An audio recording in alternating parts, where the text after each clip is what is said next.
host, Paul Rook. As always, we are joined in the studio by Kerry Greenaway and Richard Clements. How are you guys? Oh, we're good, thanks. Hello, yes, really well, thank you. I forgot the fun.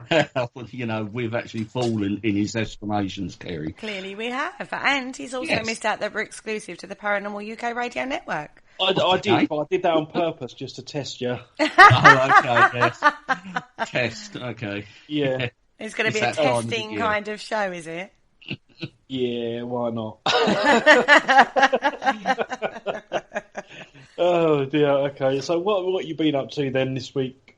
Let's go with Kerry first, ladies first. Working like a dog in my day job is what I've been doing. Okay.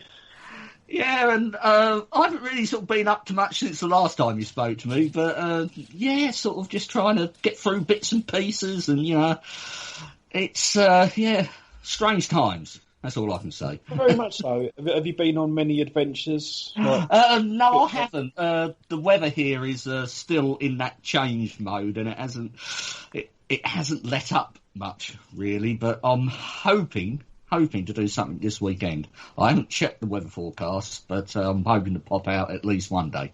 I've got an eye test anyway tomorrow, so that's going to take up a bit in the morning. But then I'll see what I can do later. Oh, well, how our lives have changed, everybody.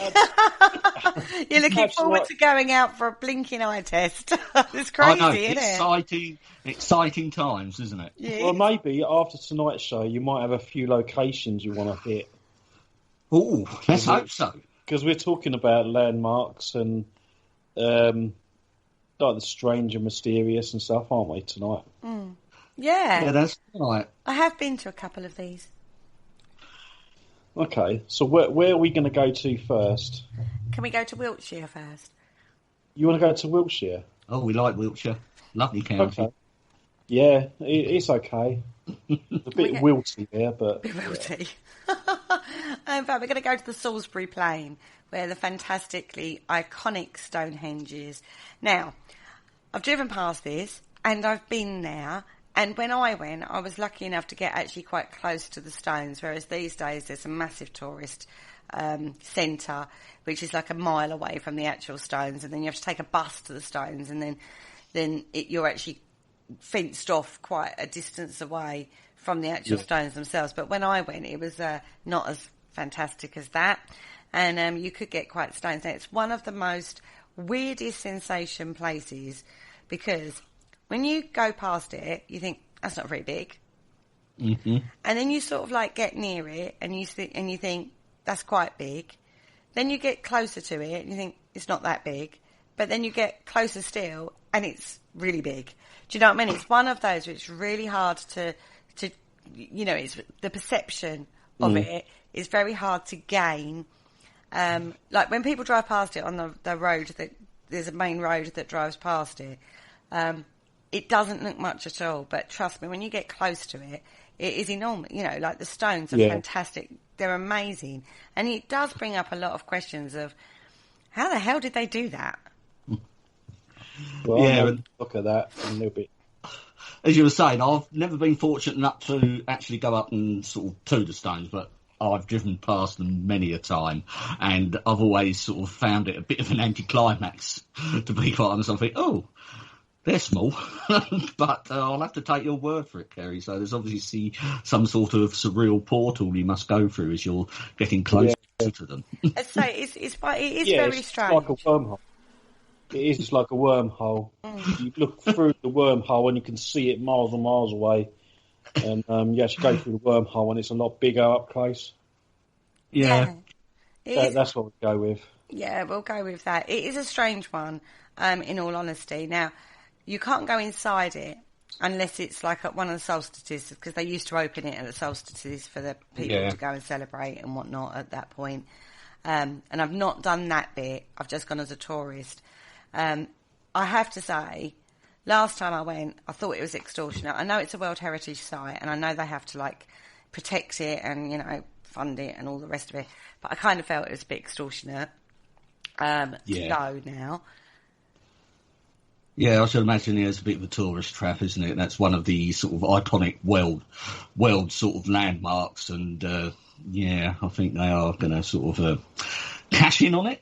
Would that be the right word? I don't know. I mean, I don't know quite sort of like the upkeep of the site, but yeah, I mean, yeah, it is a bit extortionate, but then if you think about it, it's like keeping it all not secure, but well, yeah, you've got security as well. But, yeah, maintained. That's the word I was looking for.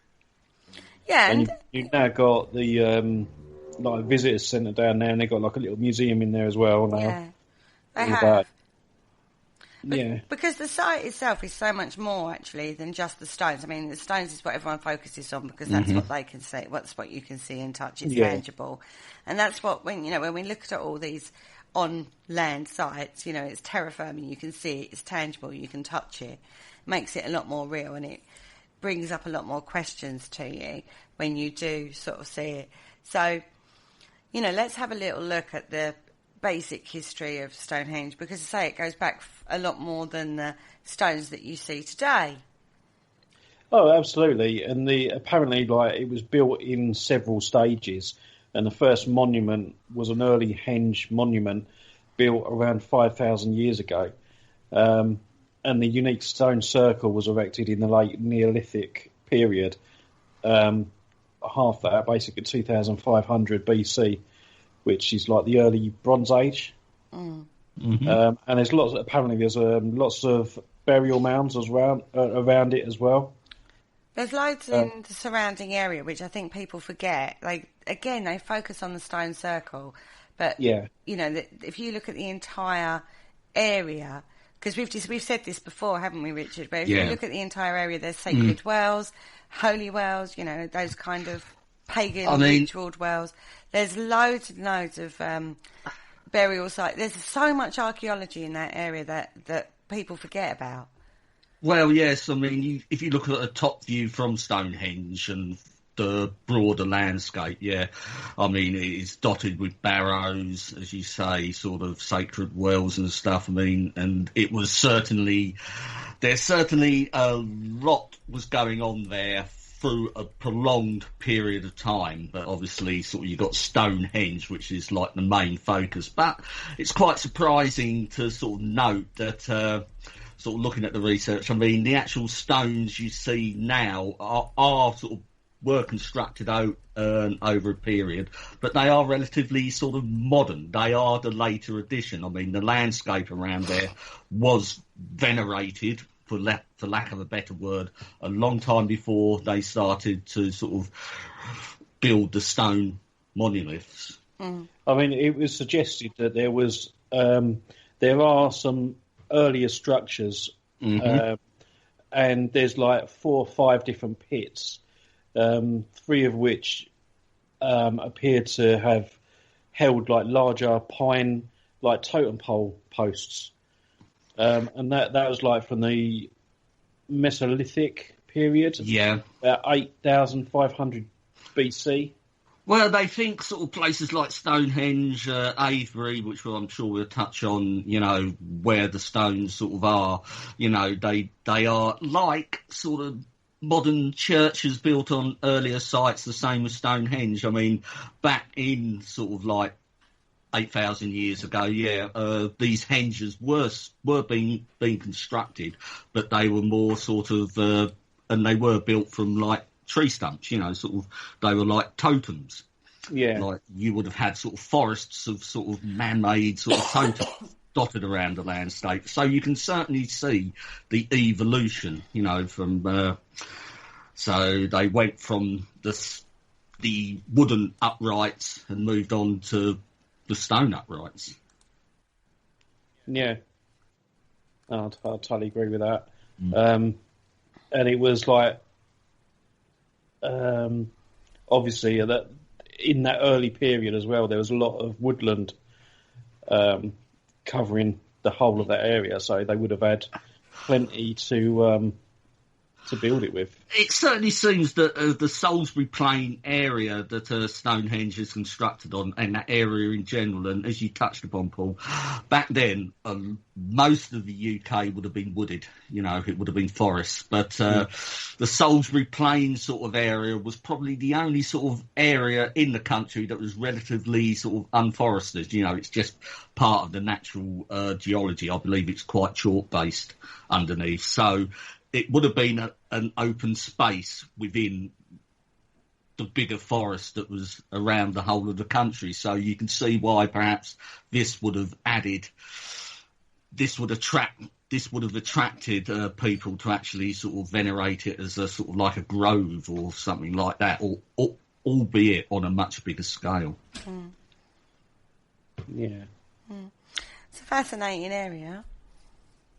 Yeah. It is, absolutely. And I mean, what is... I still very much theorised about what Stonehenge is actually used for. Because I know, obviously, we're going down the route of religion, and it was a temple feature. But, there's a lot of theories about it's like with the Mayans and the Aztecs with their pyramids. And the sunlight hits it from a certain angle, and it tells the time or parts of the year. Because obviously summer solstice, and you've got the winter solstice, and all that sort of stuff, and that sort of comes from there, if that makes sense. Yeah, I mean, there certainly seems to be evidence sort of coming out now that particularly like the Stonehenge area, or that whole area of Salisbury Plain, I mean, it wasn't just the locals doing it. These places sort of, they believe, may have attracted people from quite far away to actually come and visit. I'm talking sort of back in those times, actually from perhaps Europe and places like that, and the Neolithics from Europe. So, I think when we sort of look back at those times, we think of people as being isolated, but I get the feeling there was a lot more sort of fluid travel going around back then. People were travelling quite long distances to Pacific areas, whereas we tend to think, you lived in the same sort of village and that was it, But this certainly does look like, because just the sort of the manpower, you don't invest that much time and effort to build something like that just for the locals, surely. Were we more nomadic back in those days? Was it more of a nomadic society? Yeah, well, I think, I'm sure the Neolithic age, you're sort of coming out of sort of hunter-gatherers, and people were just starting to settle. Sort of agriculture was starting to come in, but it's probably one of these crossover points where you still had a lot of people still travelling, and people following the old ways, and communities sort of involved in hunter-gathering, and communities that were more settled, and perhaps sort of places like Wiltshire, Stonehenge and place were one of the first sort of permanent sites to be erected, somewhere that was permanent. And I think news of this would have actually travelled far and wide, and this possibly could have come as part of a sort of a pilgrimage route, perhaps. Well, that's what I've always thought, because I've always thought that sort of tie in with the religious side of it, going back to some of the religious churches in the Middle East, there was a lot of they obviously were meeting points for the religions, but they were also like little markets, and that's where people used to go to get their food and wines or whatever. So I don't see why they didn't do that sort of thing there. And the actual Stonehenge archways are actually the shop doors. Well, there's certainly that part of England back then. It had a lot of natural resources which were sort of quite sought after far and wide. People, traders would come. Particularly, you can think of places like Cornwall and perhaps parts of northern Devon, which is not a million miles away from Stonehenge. I mean, they were very rich in ores, tin, and stuff like that. And not far from Stonehenge, you've got the Mendip Hills, and again, that was a big sort of mining area at the time. So that part of England, even though it was the megalithic or Neolithic, it was sort of quite an industrial sort of part of the UK back then, be it on a, not quite an industrial scale, but it would have been a place known about. Yeah. So you don't think it because there's been also it's like a marketplace kind of area where they all met for marketplace twice a year, blah blah blah. Yeah. Kind of scenario. Well, that's where we're sort of going with the Middle Eastern trade routes and things like that, because people would go to the churches to do their trading. So over here, we would have had that major site, and it is on the route down to Cornwall and Dorset and things like that, and on their way to like London or up north, whatever. You sort of really have to go through that area. So I'm thinking maybe it could have. Obviously, it was a religious site, but it was a place where people would gather. So you would have trades there as well. And you would have worship, and you would have, all of those things coming down into a melting pot. And obviously you've got the long barrows and the burial sites that are around in that area as well. So you kind of got to consider it's a whole thing, isn't it? You've got a nomadic kind of culture going on in that time. Everyone's obviously got different things that they're going to be able to bring to the table, as it were. So it's a trade point. It's assuming it's this melting pot area. We're talking like we know for definite, because we don't. We haven't been in our time machine back in the day. But it kind of makes sense to me that you would build something that iconic and long-standing for that kind of thing. In the same way as, when Christianity came along, they built cathedrals that are massively amazing and stuff like that. It's, the question of how they did it has always been on the table, hasn't it? How did they do that? Because these stones are massive. It's made up of two different types of stone. You've got the larger sarsens and the smaller blue stones, the Preseli blue stones, which is well known in my circles. Now, the blue stone, it comes from one particular quarry. Yeah. In Wales, I believe it is. Yes. Yeah, it's about 150 miles away from the actual site, isn't it? And I believe they've actually discovered the actual quarry. Yeah, well, we get stones from that quarry still, because I sell them metaphysically. Oh, right. There you go. As you do. It's a really pretty stone, to be fair. So, and there are holes in some of these stones as well, called Aubrey stones, Aubrey holes even. Right. Where they think at one point they thought they had timber posts that went into them, and now they think they maybe housed crystals or other sort of stones, because a new theory has come through recently, hasn't it, that it was something to do with sound.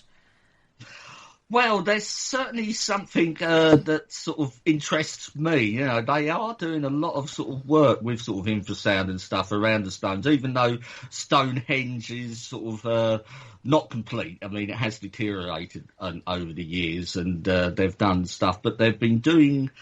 But this sort of thing has been quite well known. They've been doing a lot of work in barrows around the area, and they do seem to be quite acoustically attuned to resonances and stuff, and a lot of people are saying that this is not by accident. This is happening. This has been designed into the structures. Going back to the Aubrey holes, the Aubrey holes are basically in the whole structure of Stonehenge. Around the outside, I think it is, you've got a ditch, and inside this ditch were 56 pits, and that's what they class as the Aubrey holes. There's been so much debate about what these holes were for, but the general consensus that obviously for many years was that they were timber posts. So they would basically hold the timber posts. But then a recent idea that's emerged, that some of them may have held stones, which was what you was talking about.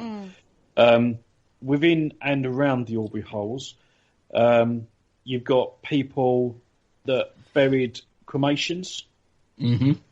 and they reckon there's about 64 of them have been found. Yeah. And as many as 150 people were buried at Stonehenge, making it the largest Neolithic cemetery in the UK.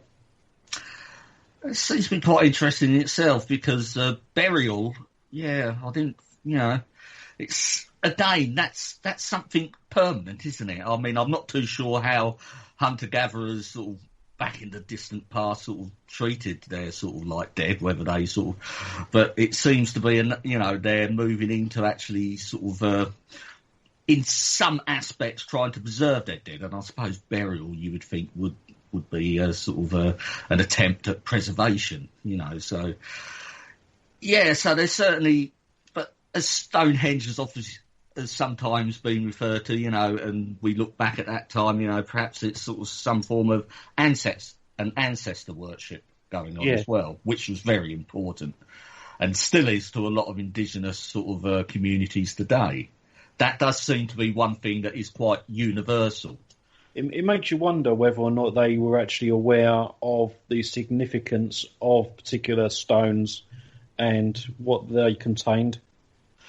Yeah, because I think the sort of like the inner stones of Stonehenge, some of them are natural too, like the Wiltshire Plain. I mean, some of them they have sort of quite obviously sort of picked up from around the area, but as Kerry was saying, the actual the bluestones were specifically brought in from Wales to do it, to build the sort of like the structure as well, which is interesting. I mean, you say, Kerry, that you use these still in the metaphysical world. I mean, what sort of properties or things are they believed to contain?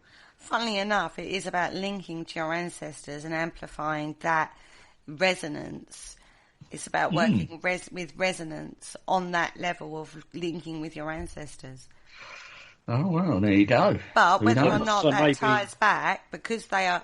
The problem I have with that one is that somebody who's taken one of those stones independently without knowing the history of the stone, or is that because it is linked to a site like Stonehenge? I would like to say it's the former, but I kind of think it's probably the latter. Yes, I can imagine. It does sound like something, perhaps, sort of, the Stonehenge, and that'd be, if you can get stones that are of the same composite, they would be quite sought after, wouldn't they? Exactly. So, which, so you can still get them. It's something you can pick up on the metaphysical market quite readily. They're not rare, particularly. And that is the problem, isn't it? That you have on a spiritual level, you're buying into the myth of Stonehenge. Yes. Because of the stone, it is. Having said that, having worked with the stone and working with crystals, they do have a particular resonance. Do you know what I mean? They have their own resonance. And they are very, good to work with. They're very lovely to work with. But, I don't know. Having been to Stonehenge, it does have a feel about it. But again, is that because you're psychologically primed before you go? I don't know. I have been inside Avebury. I haven't been inside Stonehenge. I've been up to Stonehenge, but not inside it. I have been inside Avebury, and which is another double stone circle.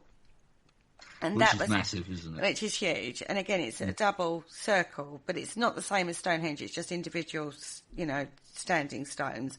Mm-hmm. And that was just that was an experience I'll never forget. It was absolutely one of the strangest. Like at the beginning of a movie, you get the THX, like surround sound advert that you get, and it sort of goes, and you vibrate with it. Mm-hmm. Yeah, that's how it felt without the sound as you went into the circles. Yeah, because that, as I touched upon, that is a big sort of, that actually surrounds the whole village, doesn't it? There's actually a village in the middle. Right in the middle of it, yeah. But that's how it felt. And I could tell, as we drove out of it, I could tell when we'd left it.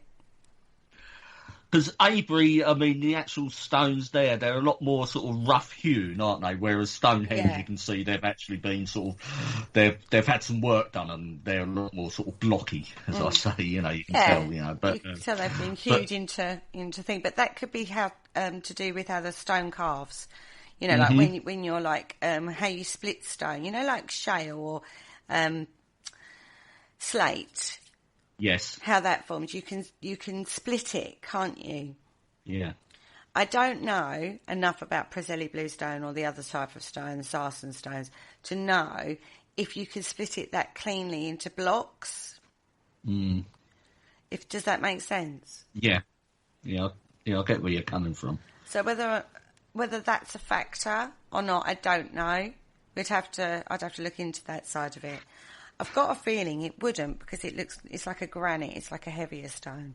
Mm-hmm. So I would imagine not. But yeah, the ones at Avebury are very rough compared to that. But you can go up and touch the ones at Avebury and, get in and amongst them. So it is. There is a massive difference in how the structures, both Stonehenge and Avebury, have been formed. But having been inside one and felt that energy shift, yeah, I would like to have been inside Stonehenge to see if that was the same. And so I've been close to the outside, but not actually inside it. So it is a very different thing. They're revered. Both sites are very revered, even to this day. It does appear from what you're saying, that the full appreciation of them is only really sort of felt actually in the circle, as opposed to outside. I suppose you get an idea outside the circle. I mean, there are sort of theories and stuff whether these were sort of like, but the inner sort of parts were sort of like reserved for the I won't say priests, sort of shamans, to do their work, whilst the others whilst the general populace would gather outside to sort of perhaps hear the prophecies that are uttered out, or something like that. I mean, they certainly seem to have that sort of feel to them. I mean, you can actually sort of, just trying to think. I mean, basically they're very strange places, aren't they? I mean, you can speculate until your heart's content, because even the people that do study these, and they are quite honest. I follow a couple of people on YouTube who do a lot of these megalithic sites, and he goes, we can only sort of speculate. We've been speculating for years, and we probably won't know what they were actually used for. We can only sort of speculate. But as we were sort of like talking a bit earlier, we were sort of, there does seem to be a correlation with sound as well. So, which is, again, it's sort of, it amplifies. It seems that these places are there to amplify something, a natural energy, perhaps. Well, you say, I mean, I have to say, though, I think in regards to that concept of amplification of sound is not particularly new. Well, it probably was back then, but it's not new to us. I mean, you think of the amphitheatres in Roman times. You know what I mean? They're built in the way they're built because they amplify sound. You know what I mean? We've all, when I went to Greece, we went to, oh God, I can't remember the name of it now. It's a famous place that it's got big amphitheatre and whatnot. And they say, stand in the middle of the amphitheatre and just speak, but one of you to sit up in the tiers at the top. And you can't hear them. You can hear every word, and they're not shouting, they're just speaking. So that concept and that knowledge of how to amplify sound or amplify, sound, isn't it? Yeah. Is not, it's not brand spanking new. So maybe they were doing it for an amplification of energy in a form that maybe we have disconnected from as societies have changed. Yeah. Who knows? Maybe it's just an anomaly, and we, like you say, it's a bunch of assumptions and not knowing, isn't it? Oh yeah, it certainly is an interesting area, and sort of talking about it now. I mean, I've got to get back down to Wiltshire. It's gorgeous. I mean, I have to say, get there on a beautiful day. It's a beautiful place to explore, that whole area. As I said, so much more than the Stone Circle. If you can get out and look at some of the barrows and, go to some of the sacred wells that are around there. It's an amazing place. And it does have a feel about it that I have not felt in other places. You know what I mean? Like other places that I've been to around the country. These stone circles do have a very specific energy feel that are very different. But going on to, going back to your point about making assumptions, you are right. We're looking through a looking glass of what's left and making assumptions. Yes, a lot of educated people are looking at these with a very knowledgeable background, and they don't know. And no more so. We're going to jump now because there's one area in the world that no one can explain it. They kind of think they know why, because again, it's a kind of veneration of their belief system. But the size of it, I think this is the other thing. It's the concept of size, isn't it? How can a little nomadic, like little people, sort of like create these big structures? And, why would they want to? And let's go on to the Nazca Lines, because this is absolutely fascinating, because these are designs on motifs that are etched into the ground, right? This is in Peru. Yeah.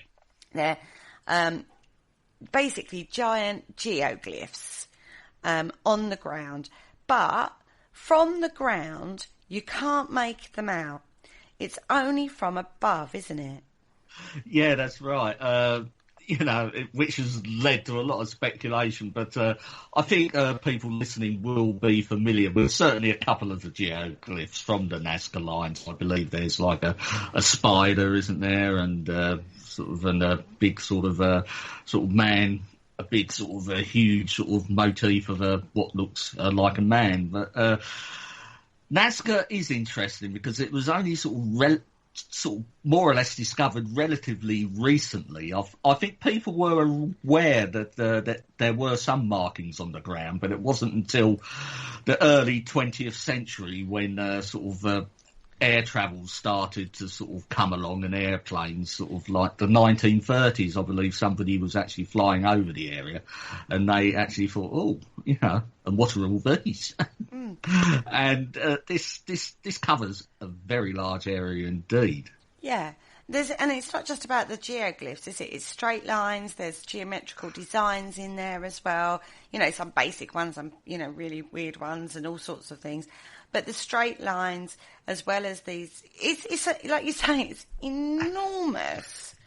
Well, it's sort of like, I think it covers something like 250 square miles. I mean, the actual plain it's on a coastal plain, not just on the outside of Lima, and just south of Lima and of Peru. But the thing I find with the Nazca Lines is they are impressive. But the engineering and the structure to actually sort of make them is quite basic. Right. Meaning all it is they've moved the topsoil to one side. There was no sort of, getting stones from elsewhere and stuff. I mean, they were just basically brushing away the topsoil to a lighter sort of undersoil and etching them like that. And they have actually done experiments. I've watched a few documentaries, and the people that were replicating them were finding it actually quite easy to do, actually to do long straight lines without having to sort of look at them from above, which is interesting. It's not so difficult, though, because it is a flat, straight plane, isn't it? Yeah. So, there's no, hills and stuff to get in the way. And because it's a plane, there's not a lot of fauna and flora to confuse the issue in that way as well. So, yeah, on that basis. But when you start looking at some of the bigger designs... Yeah. Like when you're looking at llamas or a duck or a tree or whatever, you know what I mean, then which are on there. Then that raises questions, doesn't it? Because they're massive. You're not able to see whether or not the trunk bit's probably quite easy, but when you get to the top, I don't know. I mean, I'm not a geodude kind of girl.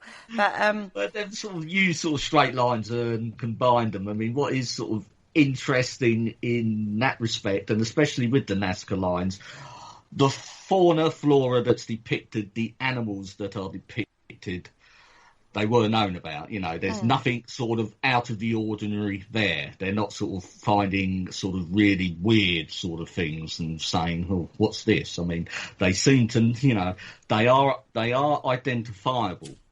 I mean, what is more sort of, you know, is the straight lines, because some of these can stretch to over 30 miles in length.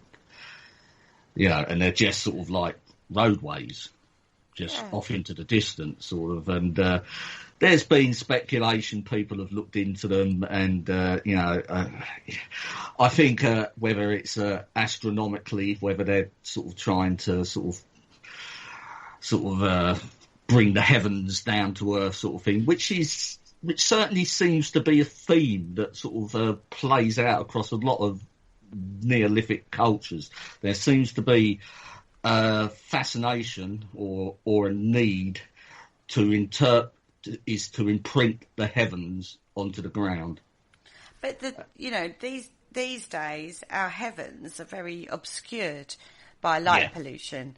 Back in the day, they would have been a lot more connected, because that's one form of how they would have navigated through.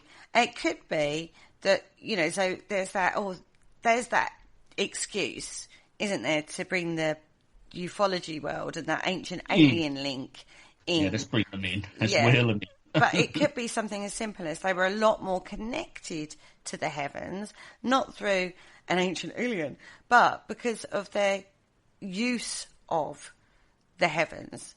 You know what I mean? That starlight, you used to be able to, you know, people would still travel at night because moonlight and starlight is actually more brighter than you think once your eyes get used to the dark. And we're losing those abilities because we have modern day light, basically. Well, yes, I mean, light pollution and stuff, especially here in the northern hemisphere, it is sort of like if you'd have gone back to the times of where we're talking about Stonehenge, if you'd have gone back to then and looked up into the night sky, it would have looked a lot different, a lot brighter. I mean, that's something I sort of wish I could actually sort of witness. You would have been, the Milky Way would have been a very defined line. That must have looked quite something. And as now, you can only just about make it out.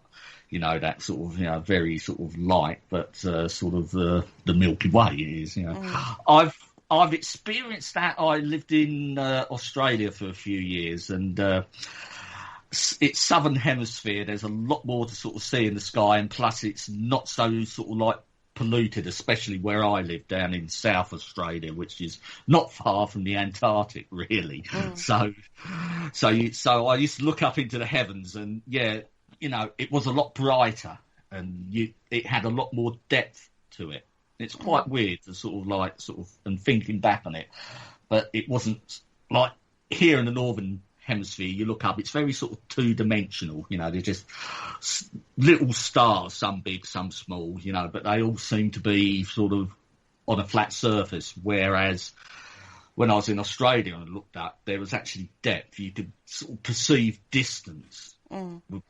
You know, sort of, you could see a star as closer, and you could see the stars behind were actually sort of further away, which is something we've sort of lost up here. Oh, very much so. You know, what we see is minimal.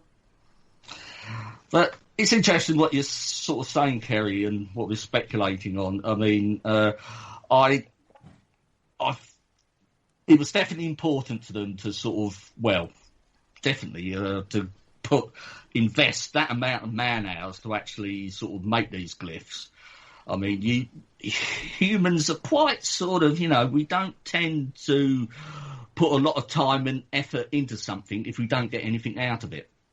You know, you look at some of our big structures like building dams, you know, we spend a lot of time, effort and money, and these are big projects to actually do, but we are driven to do them because we get something out of them. With dams and stuff, it's electricity, but obviously with the Neolithics, they were drawing something from it, which was very important to them. Just simply because of the man hours involved to actually create it. Do you think they are, because again, we're talking about the Nazca people, were they nomadic as well? Don't know much about the South American cultures. I mean, there's one thing I had noticed, which I noticed a bit further on in the research when I was reading, when we were touch upon some other sort of aspects. They seem to be doing this a lot closer to our timeline, whereas in Europe and stuff, Stonehenge and stuff, and even Egypt with the pyramids, they go back a long time. They go back over 5,000 years was when they were sort of like constructed and stuff. But the Mesoamericans were actually doing this relatively recently.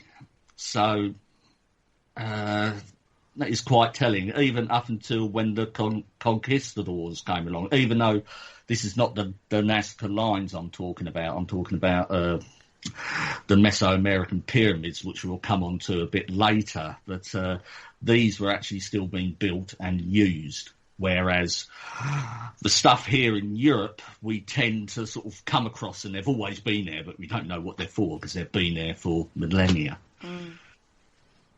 So it's an interesting one. It is a very interesting one. Now, in 2011, a Japanese team discovered, and see, this is where I find this quite weird because, like, it's in Peru, but a Japanese team is looking at them. You know what I mean? It's like, oh, let's go and have a look at them. Discovered a new geoglyph that appears to represent a scene of decapitation. Now, that's 4.2 metres long and 3.1 metres wide, so it's a lot smaller than some of the other figures, and not as easily seen from the aerial perspective. Now, the Nazca people were known to collect trophy heads. Yeah, so again, as I was sort of touching upon, you know, they seem to be depicting stuff around them, or, you know, things that they were involved in during their daily lives. So sort of going, you know, I know sort of people are probably listening to this and get onto the ancient aliens, which I don't particularly want to, because I don't think it's got anything to do with that. I mean, you know, because the stuff they're depicting is quite ordinary. You know, it's nothing out of the ordinary. No, and again, it's down to perception. We might be interpreting it in one way, but when they were building it, it's just how it turned out, quite frankly. Do you know what I mean? You don't know, do you? No, yeah, there's certainly sort of, you know, they would have been planned, and you know, there was obviously a way of going about doing it. They would have had to have planned it. You don't etch geoglyphs that big without some sort of mathematical knowledge. Even though, as I was saying, they are quite easy to achieve. You know, it would take a fair bit of knowledge to actually do. And plus, when you look at them, I'm not too sure with the Nazca Lines, you never seem to see any mistakes. They seem to have got it right first time. I think it's easy to correct, though. Yeah. But then whether or not you can, I don't know. I don't know about that. I mean, the geoglyphs are still being found. I mean, in 2016, the same team found another one which looks like it's a 30-metre-long mythical creature. But when we talked about sea creatures at the Kraken Awake show, that mythology of dragons and sea creatures and that sort of thing, and when we've talked about dragons on a previous show, not on this station, on a different station, that mythology goes back, oh my God, like way, way back. So that doesn't surprise me that maybe and I'm going to air quote, dragon is sort of seen, because it is showing a creature with many legs, spotted markings, and it's sticking out its tongue, a mythical creature. So those kind of, that doesn't surprise me. It could have been part of their stories, you know what I mean, which we've seen across cultures.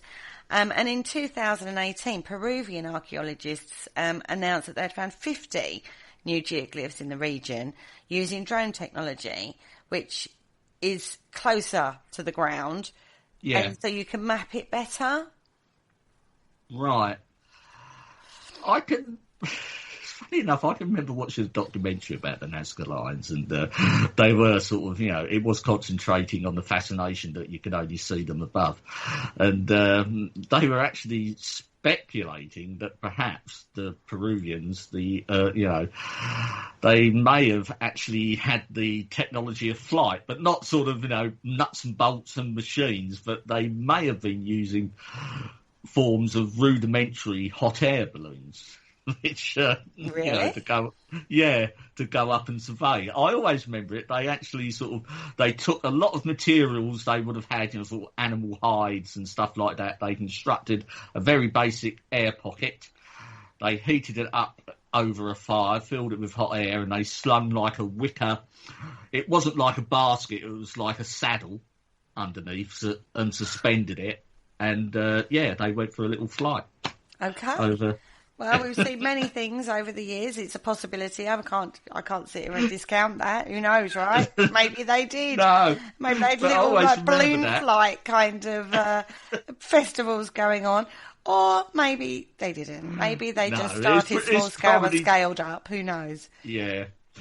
But it's certainly, but it was important to them to actually do. I mean, we sort of look at those geoglyphs and think, what's the point of them doing it if you can't see them? Perhaps that was not the point they made them.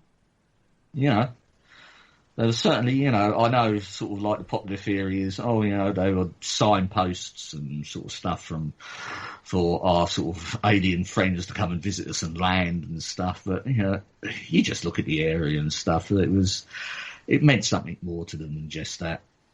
Well, I think anybody, but like you said regarding Stonehenge, no one puts that much time and effort into something for no reason. Yeah, it was important to them why they done it. Why they done it, we don't know. No, but then again, you look at ritualisation, appeasing the gods, trying to do that. It could have been something as simple as that, and each maybe, group had their own symbol. Yeah. Which is where we then end up with all these different animals and flora and fauna, because it represented the different groups, a bit like the Native Americans had their own sort of thing. As going back to the issue of flight, there is theories or thoughts that people were able to put themselves into an animal, shapeshift basically into an animal, or put their spirit into an animal. And that's actually a belief system that's quite South American in belief. Maybe they didn't construct a balloon. Maybe you had a shaman who was able to do that and could view them from above. Who knows? It's another theory. You know what I mean? But they reckon it's to do with, it's not, another theory was put forward that it was kind of an irrigation system, because it is the driest place. It's a really dry place. It's a desert at the end of the day. But that's been sort of poo-pooed, as it were. But it is to do with water, but it's more to do with appeasement to the gods, an effort to bring the water, I'll make this massive geoglyph for my god, and he'll send rain clouds, I don't know. Do you know what I mean? But it is, again, it's fascinating to look at a past society that put so much effort into something. It is absolutely fascinating. In 2015, researchers at the 80th annual meeting of the Society for American Archaeology there's one for you. Actually argued that the purpose of the Nazca Lines had changed over time. They said, firstly, it was pilgrims heading to the Peruvian temple, used the geoglyphs as a ritual processional route. So as they hit the different geoglyphs, they sort of knew where they were and sort of used it almost like navigational. They can't see them. That's the only argument I've got on that one. It's ground level and not above level. It's ground level, yeah. You don't know. And over the centuries, they might have got a bit dusty or something. Who knows? I mean, they may have been more pronounced on the ground back when they were originally sort of carved, and which I should imagine they may have been. But possibly, yeah. And then later, groups, as a religious rite, smashed ceramic pots on the ground at the point of intersection between the lines.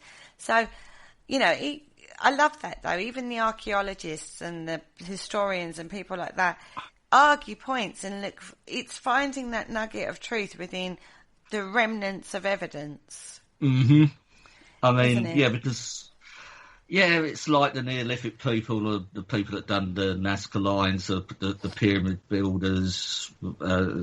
Well, perhaps not so much the pyramid builders, but they had no writing, So this is, we've got no sort of records to actually sort of go to, and it was like with Stonehenge. I mean, that only appears in literature in the Middle Ages, which is relatively recently. That is when people started to sort of, really take note, so, yeah, we don't know. And that is so far removed from their original start point. Who knows? Again, it's a world full of theories that we all seem to be involved in. And I mean, I know I'm not an advocate for the ancient alien theory, but at the end of the day, there might be a small grain of truth in that. Yeah, who knows? You can't discount it. No. I mean, I personally don't believe the evidence sort of stacks up, but I'm perfectly. I could be wrong. Sort of doing this sort of work we do. It's all assumptions and theories, isn't it? And we're still sort of like, it's the thrill of. It's the quest, I think, a lot of us like, isn't it? When we sort of like look into these stories and stuff we tend to do. It's a lot more involved in the quest. I mean, and when we find out what they are actually for, if we ever, we'll have to go and find something else to fill our time with. I do find it a fascinating area.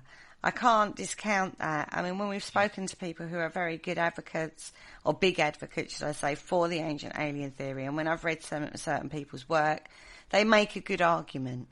Yes, they make a very good. I'm not talking about the TV program. I'm beyond that. Do you know what I mean? Yeah. But although the first kind of series of that was very interesting, but it sort of got a bit lost along the way now. But when I've read certain people's works, it does indicate an influence, and I'm going to say influence, and again, I put it down to interpretation sometimes, of what that influence was on the planet. And as I say, I've spoken to quite a few people, obviously, over the time of being in this industry, and they make a good argument, and I can't argue against it. I don't know enough, to be fair. I'm not that well versed in it. But they make a great argument, and even down to some of like the things that happened in the Bible, it kind of makes sense. I mean, I know I'm not a ufologist, ancient alien kind of girl, but I kind of can understand that more than God as a mythical person. That makes more sense to me in a funny kind of way, although I don't believe in aliens. I can kind of see that happening more than I can see a mythical God that sits on a cloud going, let there be light. And there was light. Do you know what I mean? For me, it makes a more, and this sounds very bizarre, a more rational explanation than the mythical almighty. But I know what you mean about the ancient aliens. I have several like influential books. And one of my ones is Eric von Daniken's Chariots of the Gods. That was the first, even though I do discount it now, it is a seminal book. It is a landmark, a book of the time. It was so influential, and that always has one of the pride of places on I have a top shelf where I only put books that are worthy of the top shelf, and that is actually on there. It's one of So, yeah, and it was very controversial when that was released, and very, some of the ancient alien theory, as we know, has been a bit twisted, but because people have translated, and I'm thinking of Zachariah Stitchin at this point, where he took a passage, and this is more Egyptian, and that was Egyptian, wasn't it? Zachariah Stitchin, Middle East. Yeah, he's sort of like Mesopotamian. That's right. He took a translation and translated it in a specific way that led him to the theory of ancient aliens. And then other people came along and said, oh, actually, you translated that incorrectly, and it doesn't actually mean that. But off the back of that, that's sort of like bred a sort of like subculture within things. But there are things that we don't know we can't explain, we can theorise, we can make assumptions on, and this is the problem, isn't it? It's like, because it gets lost in translation, lost in history, and this is a shame, isn't it? Because, you know, even we struggle, even looking at a basic ghost story with history, we try and back it up with history of, you know, what we know with records and, you know, the data and stuff, but a lot gets lost along the way. You've only got to look at the turbulence of the 19th century, where we had wars and fires and God knows what else, and documents were moved here, there and everywhere because of, you know, trying to keep it secure. So lots of things get lost along the way. And the everyday person's life is not really recorded beyond birth, death, marriage. Yeah, certainly. Yeah, I can totally concur with that. I've sort of like worked in. I used to work in a military museum, and that was collating information, transferring it from a document form to a computer. You know, sort of logging it all, and pretty much sort of. It was all sort of anything pre-20th century. The documentation of an individual back then was very basic. You know, it was just entries. It was birth, as you say, birth, marriage, death. That was about it, really. Yeah. That's all you can really find out about an individual. Whereas when we're sort of, you know, dead and gone, and people sort of like root around in the sort of like the archives of the internet, we would leave a footprint. People would probably say, oh, you know, Richard Clements, oh yeah, he used to be on the radio, he used to do this, he used to do that. They would know a lot more about me than what they would have done if I was sort of, you know, born in the 19th century. Exactly, and that's a more recent history, and we're looking at things that like 2,000, 5,000, 6,000, you know, years ago, and we haven't even got written records from that time. We've literally got things that are left on the landscape, and from that we're making assumptions, which that's all we can do about it, unless we find a written record of something. And even then, written records that have been found have been deteriorated, or you know, I'm thinking of the scroll things that they found. Oh yeah, Dead Sea Scrolls. That's the one. They're deteriorated. You know, they're not perfectly preserved. There's a lot of information they've got from that, don't get me wrong, but there's still a lot that was missing because of the deterioration of the scrolls themselves. So it's one of those, isn't it? It's that glimpse into the past where you can make assumptions, and educated assumptions, don't get me wrong, because obviously cultures also progress and take history and folklore and mythology verbally through. So you can make certain correlations, but it is incredibly difficult when you're looking at sites like these. Anyway, we've actually come to the end of the first half, Richard. Okie doke. So we're going to hope Paul rejoins us after the break, because he's disappeared somewhere. God knows where. Into the ether. He's gone to the ether. Maybe he's gone off in the Pandorica, as he was talking about before we started the show, to do with Stonehenge. Yeah. Kind of glad we missed that bit of the conversation. We can always add it in. Yeah, we can always edit it. I'm sure he'll get it in the second half somewhere. He'll go back to it, I'm sure. Anyway, on that note, let's take a quick break and rejoin us right after this.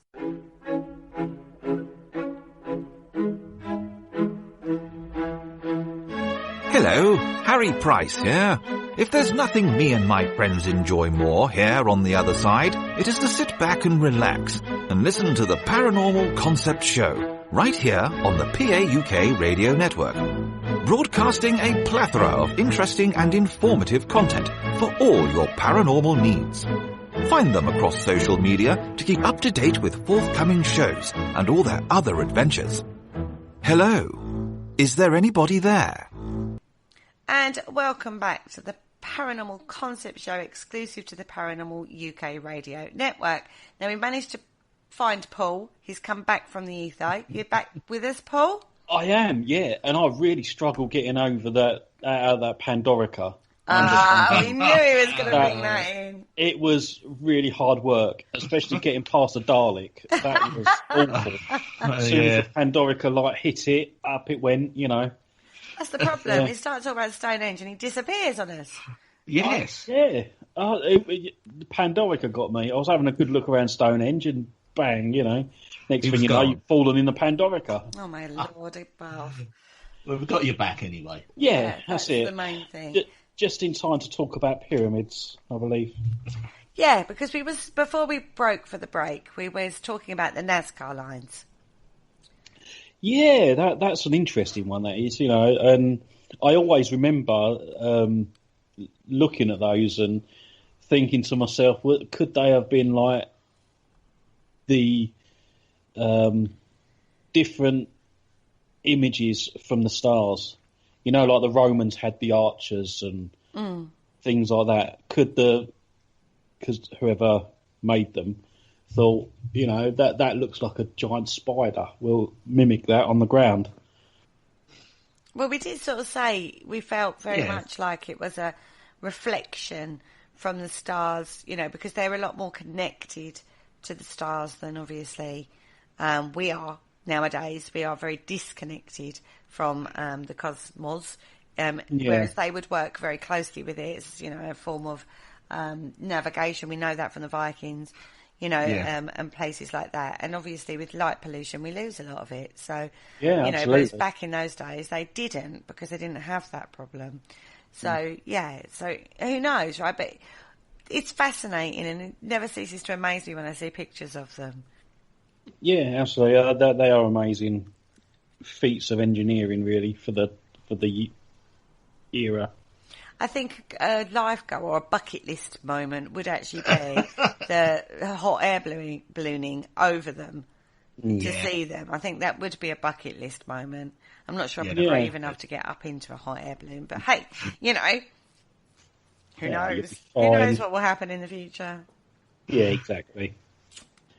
Anyway, so what pyramids are we going to go and visit first? Right, well, we're actually staying in South America, because that's where Peru is, right? I am right on that, aren't I? Yes, you are right, yeah. And we're staying down that way because obviously the Egyptian pyramids always seems to overinflate everybody. Everyone gets excited about those because they're so accessible. But these ones are a little less accessible, but just as iconic. And these are the Mayan and Aztec and Inca pyramids, which they're hell to get to. Yeah, there's a lot of jungle in the way, isn't there? They're a bit of a trek to get to, and a trek when you're there, because they're like so steep. Some of them, they're a feat of engineering. When you look at engineering, these things are amazing, aren't they? When you think about it. Yeah, the iconic picture is like the big stairs, like the big long staircase. You'd think that with someone having that much technology to actually build one of those and put in a Stena stair lift. Well, he would have thought so, wouldn't he? They're so steep. I don't know if I would actually have the guts to, because they are so steep. Do you know what I mean? And there's no handrails or anything, is there? Absolutely. I mean, the Incas, the ones that done the sacrifices at the top of them and stuff. I believe so. Yeah, I think it was the Aztecs. Yeah, but one of them. Well, either way, I really couldn't be bothered. If I was supposed to be sacrificed, I'd be like, no, do it at the bottom. So these are like I'm not walking all the way up just to have my closer to your God. You're closer to your God when you're at the top of a mountain, and they built a mountain basically. Their own pyramids. Well, kill me at the bottom and drag me up there. I think you might have been a sacrifice, babes. Now the best known ones is obviously the Pyramid of the Sun and the Pyramid of the Moon, which are in central Mexico. I'm not even going to try and say what that word is. Teotihuacan. I don't know. Something like that, yeah. And Chichen Itza in Yucatan. Yeah, the Yucatan Peninsula, yeah. Chichen Itza, yeah. Mm-hmm. And the Great Pyramid is in the Aztec capital of Tenochtitlan. Mm-hmm. Anyway, loads of pyramids, very famous, great iconic sites that we all know from photographs, and some people have been there. What not, but I have to say, when I've looked at some of the YouTube videos of people there, they look great when you're there, but you've got to get up there, and I won't get up there. There's not such a thing. Now, they were actually building pyramids from around 1000 BC, right up until the Spanish conquest in the 16th century. So we've got really old ones, and we've got some more newer ones. Are these not the Mesopotamia people, isn't it? No, sorry, they're Mesoamerican people. They're Mesoamerican. Yeah, but it's the same family. I don't know. I think it indicates the same time period. Yes. Yeah, that's what I'm getting at. Yeah, yeah. But it's in Mesoamerica. Sorry, I said Mesopotamia because I usually read about that bit rather than these people. So, oh my God. This is one of the areas I actually find these are the timelines that I find confusing, is when you say they did that up until the 16th, from the 1000 BC to the 16th century, but then you've got, Stonehenge that was built at 5000 BC or whatever it was. Yeah. The timelines confuse me. And I need that linear form of this is where we start and this is where we end. You know what I mean? And points of what things were built. That's kind of what I need when I sort of imagine it, even though time is not a linear thing. So no, it's wibbly wobbly. It's a wibbly wobbly, timey wimey thing, right? Yeah. Okay. So the earliest one is a pyramid in the Americas stands at La Venta in Tabasco, Mexico, place of the famous sauce, Tabasco sauce, I would say. Yeah. It was built by the Olmecs, who were the first Mesoamerican civilization. They're famous for other firsts as well, like chocolate. I love this group. Straight away, I'm all over this group, I tell you. I didn't know this until we looked at it for this show. They say that, but I mean, in the UK, our chocolate's a lot different to the American chocolate. I think you would have balked if you tried Aztec chocolate. Very absolutely. bitter. The fact that they started it originally makes them heroes in my eyes. I've actually tasted their chocolate. Have you? We went to Cadbury World years and years ago, and they have like a Cadbury museum there. And obviously they talk about chocolate. And how it's made in the UK, but they also had taste cups of the actual original chocolate.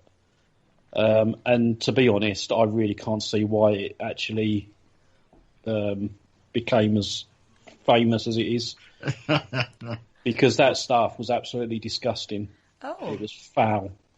But they first discovered it, and then, as I say, I suppose it's a bit like they made the very first cup of coffee from a coffee bean. Do you know what I mean? It's not going to be what you're drinking now, is it? No, but, maybe they needed the chocolate and the energy to get up all them steps. Good probably. Yeah, maybe. Maybe that's how they got them up.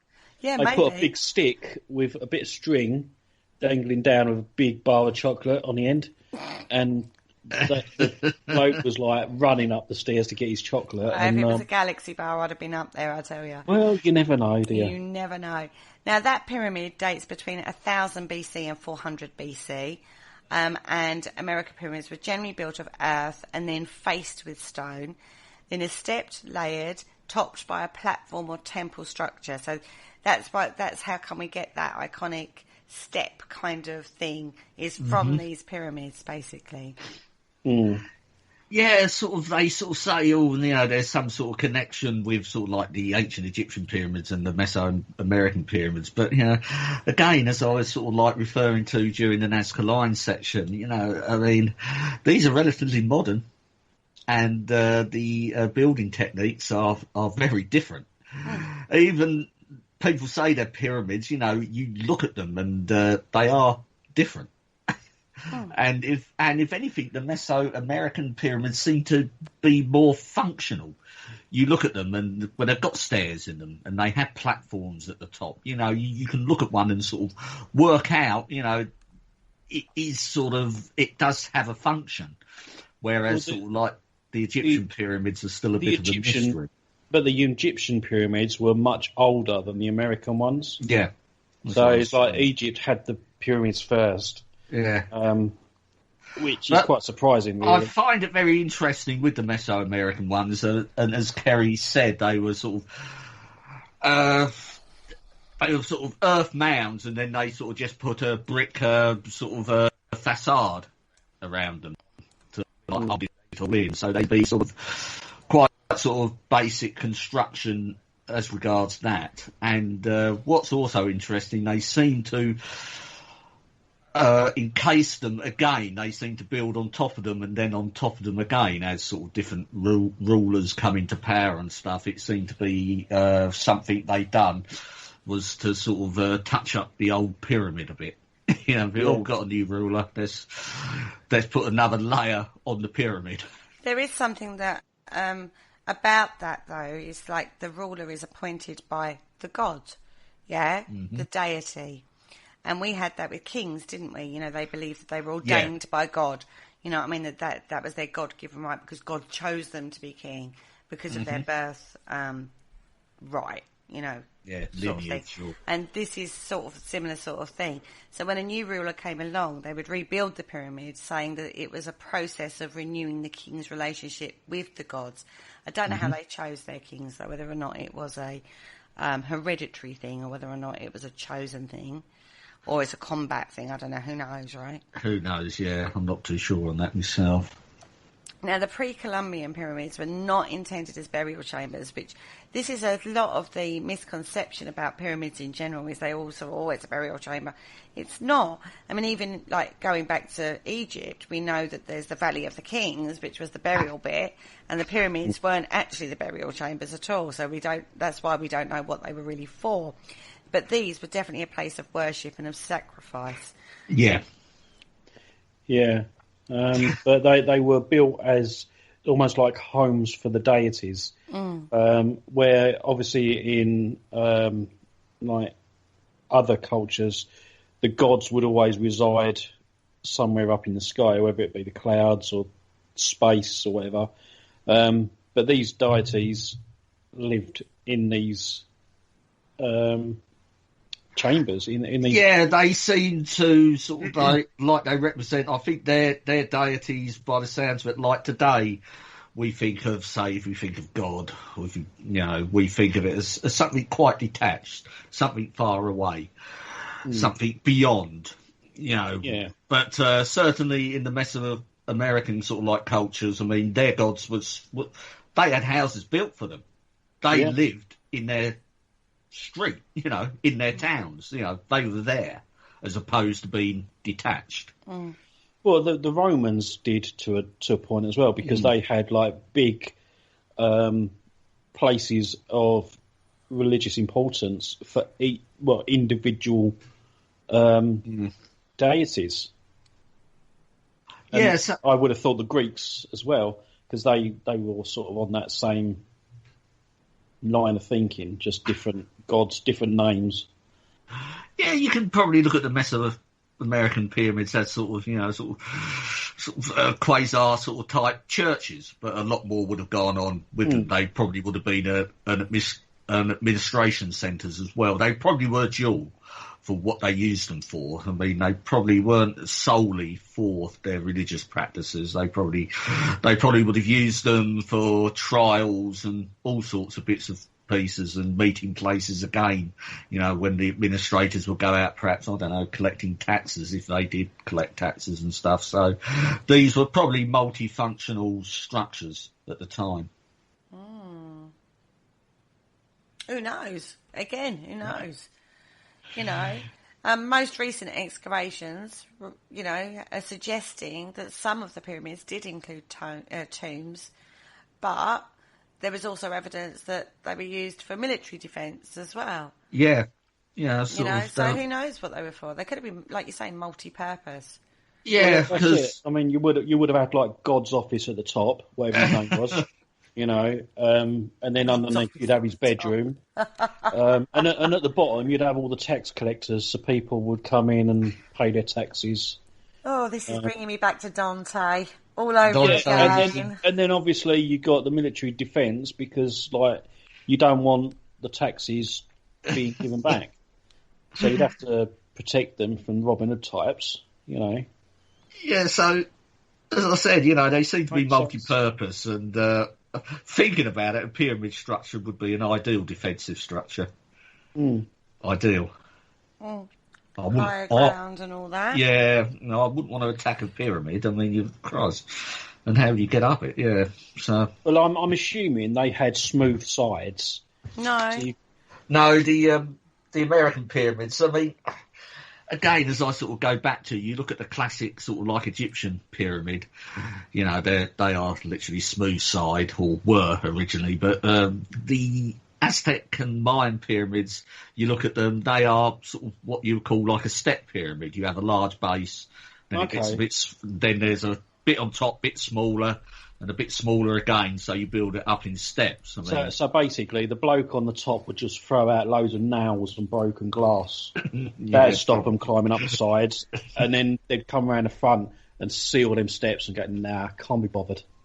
Yeah, I don't think you'd get close to them, to be fair. It's one of those, isn't it? Yeah. So, okay, so where are we going now? We're going to the Pyramid of the Sun.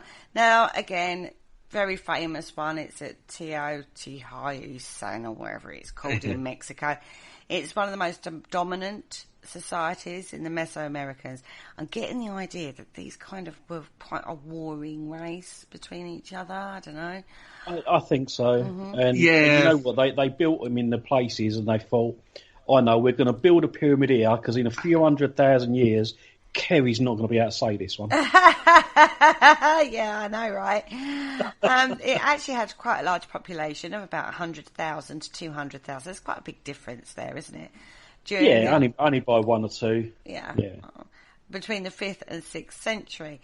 Now, Aztec traditions, as well as the sun and the moon, as well as the rest of the universe, trace their origins to there, right? Rather than they're up there doing their own thing. It all comes back to that, bringing the cosmos back, to closely with your society. Again, they were the same sort of thing, built around a core of rubble held in place by retaining walls, and then the walls were then faced with adobe bricks and then covered with limestone. A lot of work goes into these, doesn't it? Certainly does. I mean, sort of. But again, sort of like I'm sure we'll come on to it, with the Egyptian pyramids. There's always sort of that these were sort of forced labourers sort of building these sort of places. They weren't. You need to be quite dedicated and quite skilled, regardless of what level of you are in society to actually sort of build something like this. You can't build things like this through forced labour. No, and I think they're very meticulous in their building as well, and it's very symmetrical. There's been suggestion that they were quite good mathematicians as well because of the certain numbers that they've used, and they all have some sort of link together. Mm-hmm. It's quite amazing, really. It's incredibly amazing. Now, the base of the Pyramid of the Sun measures 730 feet per side. It has 5-step terraces reaching a height of 200 feet, and it's massive. This pyramid, it's one of those where you don't realise the size until you're up close and personal to it. I think you can, I can throw facts and figures at you, but you kind of have to go there. Now, what's interesting with this one, they have discovered a cave underneath the Pyramid of the Sun. Now, that leads to a chamber which is in the shape of a 4-leaved clover. And artifacts in the cave indicated the room's use as a shrine. So it kind of like, that's where they started, their worship, and it's sort of like built up and built up and built up over the years to the size of the pyramid itself. So you can imagine it's sort of like built up over time. It's certainly sort of like, again, we go back to our sort of churches in Europe. A lot of them appear to be built on older sort of revered sort of sites, and perhaps this is what happened here, because it sounds like that sort of little cave, was of some significance, and it's been taken over, and perhaps the culture has come across to assert its dominance of taking over the older sites. Well, yeah, I think going back to some of the other temples as well, it was suggested that as new kings come in, they'd want to put their stamp, their mark on it. So maybe it was just that little tunnel to begin with. Oh, yeah. And then obviously someone else come along and thought, well, actually, I'm sick and tired of going underground. I want to womble free. And, they want something a little bit higher to be closer to God. And as the kings come in, they've got more and more technology advanced, so they can build up and up and up. and then they obviously, in the end, get their structure. Maybe that's why we've only got with Stonehenge, because like the English equivalent of them was just stuck with like the wooden temple first, and then got the stones in place and thought, do you know what? This is too much hard work. We don't use it enough. It's not worth the hassle. Exactly, you know. Whereas they were living in a city kind of scenario. So, you know, we've moved away from nomadic to society. So these are permanent structures, and you know, you look at the timeline, and as I said, you know, these are relatively modern. These sort of places sort of went up. You're talking about, you know, sort of 1,500 years ago. So society and agriculture and stuff was well placed. It was ingrained. This is when people did live in towns and were settled. You wouldn't have got nomads as such roaming about. No, we're with a society of 100,000 to 200,000 people. You know, you're talking like it's a culture, it's a society in its own right. Now, the period of the moon is actually a smaller scale version, and is at the end of something called the Avenue of the Dead. Now, it contains a smaller stepped, stone-covered temple pyramid called the Temple of the Feathered Serpent, who was an early form of an Aztec god. Right? I'm not even going to try and say that word. It was dedicated around AD 200, and evidence suggested 200 individuals were sacrificed to honour it. Well, it is at the end of the Avenue of the Dead, so what better way to honour a temple than to actually create dead people for it? Yeah. But that, to be fair, again, going back to our Western, more Western side of things, we used to do animal sacrifice to consecrate things at one point. And, you know, that they just did it with humans. And maybe it became, like, abandoned because people were like, no, you're not going to sacrifice, I don't know, my little Johnny, Fluffy, you know, or whatever, to the gods. Fluffy the rabbit. Yeah, you're not going to do that. So it could be that it became culturally unacceptable. And we've seen modern day, again, use a modern day example of that, is, you know, things that were acceptable, say, in the Victorian period are now not acceptable, and that's relatively short space of time. So it becomes, certain things become out of favour very quickly. Correctly so. I'm not saying they're wrong. I'm just saying we can see modern equivalents to that in society today. So it doesn't take long for a practice that was once old and continued on for a long time to become unacceptable and not part of culture. Yeah. Right, so that's them ones. Let's have a look at Maya and the Mayan pyramids, because this is another dominant civilization of the Mesoamericans. Again, temple pyramids, glorious centres, woohoo, lovely stone cities, amazing ones. There's a magnificent carved temple at the Palenque in Mexico. That was a funerary, I can't even say that word. A funerary. Thank you. Monument to the 7th century king. Now, this is where we start to get names and dates and stuff like that. You know, we get a bit more understanding about it. This was King Hanab Pakal. Good old Hanab. Yeah. Good old Hanab, whatever he did. And the tallest Mayan pyramid is located in Tikal, Guatemala. That dates to the 8th century AD. Now, in the 9th and 10th centuries, there was a central city of Uxmal in Yucatan. Oh my God. And this was known as the Pyramid of the Magician or the Sorcerer. And it was built by the god of magic, Itzamana, as a training centre for shaman healers and priests. It was a spiritual centre, everybody. They had their own mind, body and soul event going on there. Oh, right, yeah. Awesome. Yeah. They invented Spirit and Soul Island. They certainly did. Now, the Maya city of Chichen Itza contains the Castillo, or Temple of Kukulkan. Oh, for goodness sakes, the feathered serpent guy. And was constructed around 1100 AD. Again, that was over another period, which was 100 years earlier. So, 100 years, we're coming down and we can sort of start tracing things. It's 4 stairways that have 91 steps each. Yeah, so I take it there's a stairway on each side. It adds up to 365 stairs exactly, which is the number. What's that for million? Yeah, it's the number of days in the Mayan calendar. Mm-hmm. They did. They had. Yeah, so they had a very complex astronomy. I can't say it now. See, now you can't say things. It's contagious. A cosmological system. Very good. Now, these actually, they have got a lot to answer for, these guys, because a lot of what we do now in regards to calendars and our astronomical and cosmological understanding came from this place. Right, so a lot of what the end of the world as we know it is coming. And that happened to be, what was it, 26 of something on 2012, wasn't it? Something like that, but they think it's a new age rather than the end of the world. Yeah, kind of thing. So we're now in a new age. Obviously, because we're still here. Exactly. Well, they might have been a few years out, is all I'm saying, because the way this year's going, nothing would shock me. As I said to somebody in the shop today, I said, it wouldn't surprise me if aliens actually do come down and take over the planet and go, you're doing such a bad job, we're going to help. Really wouldn't shock me at this stage.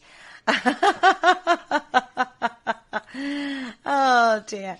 Now, the pyramids are angled so they would face the sunrise or sunset at particular times of year, which reminds us very much of what Stonehenge's abilities are. I do apologise for the shouting in the background if you can hear that. That is my son getting overly excited on a video game. Oh dear, he's giggling like a girl. And then we come into the Aztecs. Now the Aztecs, again, lived in a Mexican valley between the 12th and 16th century. Now this becomes quite modern. When we look at our own history of the 16th century, we know it quite well. Tudor period, right? Yeah, absolutely. Yeah, that's right. Sort of Henry VIII and all that. So while we was doing all that over in the UK, over in, Mexico, they were building pyramids in order to house and honour their deities. Yeah, that's right. We was living in houses.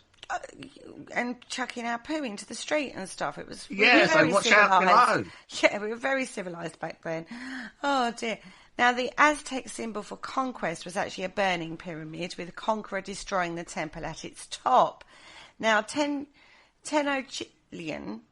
I do apologise to anybody who's listening to this that, knows more than we do, clearly, about pronunciations because they're probably cringing on my pronunciations of these. Now, that was the great Aztec capital. It housed the Great Pyramid, which is the 4-step structure with 60 metres high. There's quite a lot of pyramids in old South America, isn't there? Oh, yeah, it has the densest sort of concentration of pyramids in the world, compared to what we've got sort of this side of the pond over sort of traditionally we think of them as being in Egypt. There are a few in other places, but Mesoamerica, that's where they're at. If you want pyramids, this is the place to go to, basically. Okay. Now, it's 60 metres high, the Great Pyramid, and at its top, 2 shrines honour Huitzilopochtli, who is the Aztec god of sun and war, and Tlaloc, the god of rain and fertility. Now, it was destroyed, along with the rest of the Aztec civilization, by the Spanish conquistador Hernan Cortes and his army in 1521. Now, under its ruins, the remains of 6 earlier pyramids were later found. Now, when we was talking about the Nazca Lines, they said that they started off with a basic shape and then extended out from that to get to the size that they ended up with. And this is very much the same. They started off with a smaller structure and built around it to get to bigger and bigger structures, right? Yeah. So it's that constant rebuilding process that ends up making... Could you imagine being one of the last people that have got to, rebuild the pyramid? You go, oh my God, it's getting a bit big now, isn't it?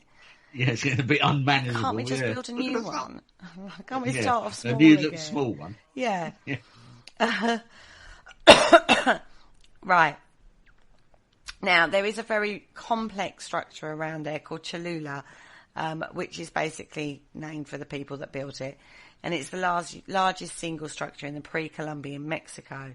It's constructed from adobe in 4 stages of construction, beginning around the 2nd century BC. Now, the pyramid of Cholula, I just mentioned it right, it was fine. It's not quite as big as that other one we were talking about. It's 82 feet high, but measures 1,083 by 1,034 feet at the base, right? But this is why I see this is very warring races, you know what I mean? Very, they were destroyed and rebuilt because the warrior Toltecs conquered the region around 1200 and rebuilt the pyramid as their ceremonial centre. Then the Aztecs claimed it as their own, dedicated it to the god Quetzalcoatl. Then the Spaniards destroyed the city in the 16th century. Then they built a church on top of the ruins of the huge pyramid to claim New World for Christianity. And there we have it. Mm-hmm. We do. So it's all about conquer and rededicate it. Conquer, rededicate it. Someone dies, rebuild it. Someone conquers you, rebuild it in your own way of doing it. It's like one of those. Yeah, because it's one of these things, even sort of like, I suppose you can relate it to the Crusades. I mean, back then, when you took a city, when you took a culture, you invaded and you conquered them, the first places you would head towards would be their buildings of significance to sort of make them your own. And obviously the pyramids would have been the first places they would have gone to sort of rededicate to to show their victory over the masses. Yeah. That's quite a universal trait. Well, it is. I mean, even when we were talking about bells, when you think about the bells show that we did, we were talking about the Vikings going in and the first place they would attack would be the bell tower. Firstly, so they couldn't notify other, villages in the surrounding area that the naughty old Vikings are here. But secondly, as a form of conquest, we've got their bell. Yeah. You silence their bells. You silence the community. So this is a common thing. You know, humans are very horrible, aren't we? We're not nice, are we, humans, really? We don't just pop in and go, hi, how are you? Hello. We're from Spain, a place that's far, far away, but we might be able to do trade. We just go, we're going to conquer you. Anyway. Yeah, well, it's because they wanted the gold, wasn't it? Yeah, very much so. So we're going south now. Again, this is in South America, and was home to indigenous populations like the Mooch, the Chimu, and the Incas. So basically, we're now in Peru. I think isn't that the Mocha? Didn't they done the latte? Is that the place where they made lattes? Oh, I don't know. Mochaccino. Oh, dear. But it started off as Mochachimu. The Huaca de Sol, or the Holy Place of the Sun, was almost 100 feet tall and built with more than 143 bricks, whilst the Huaca de la Luna, which is the moon... I just want to correct you there, is 143 million bricks. What did I say? You said 143 bricks. Did I? Yeah. And that was the small pyramid. Yeah, that was the Lego version. I was like, yeah, that's a Lego version. Sorry. 143 million. I'm glad you pulled her up on that, Paul. Yeah, in my head, I heard myself say that. They built it just outside Colchester, didn't they? I think I built one of these in my son's bedroom probably once upon a time with 43 bricks. Oh, dear. Which was, right, we're back on the Huaca de Luna. That was dedicated to the moon, and that was built over many times over a 600-year period. Now, 80 years before the conquistador Francisco Pizarro arrived, the Inca ruler of Pachacuti Yupanqui, jeepers, my lord, they've tested me today, aren't they? He began the construction of a great temple pyramid, Sacsayhuaman, in the capital city of Cuzco. It took 20,000 workers 50 years to build the pyramid. Now, there's a job for life, isn't it? Well, yeah. Yeah, you get a job doing that, yeah. Maybe we should start building pyramids again now. At least that would give people work. Yeah. All these people that are now out of work from the thinking COVID situation. Let's build a big pyramid. It'll give them work to do. And then we'll dedicate it to the, I don't know, the god of Boris. I'm joking, everybody, I'm joking. Now, it was constructed from huge stones that were fitted together without mortar. Right, so this is a massive undertaking. Well, yeah, I mean, that seems to be something with all these sort of pyramid structures and stuff. They're all sort of self-supporting as well. You know, it's the same, which we'll come on to, like the Egyptian pyramids. There's no sort of mortar and stuff. They just tend to slot them together, which is quite incredible, really. It is. It's absolutely fascinating. But again, it raises questions, doesn't it, of how they managed to move these stones and put them in place. You know, all of these. Again, it's that how and why did they do that? Now, we can't really talk about massive structures without talking about the Great Pyramids of Egypt. Now, this is well covered. Everybody knows this is, this topic is just crazy. Where do we start? Yeah, where do you start? It was made by a brilliant geezer. It was built by a brilliant geezer. Terrible. Terrible. Oh, I love it when you don't get the joke straight away. And then I fall in halfway through. Yeah. Is it accessibility? I think so with these ones. I mean, basically, it's right on the outskirts of Cairo, which you can get to really easily.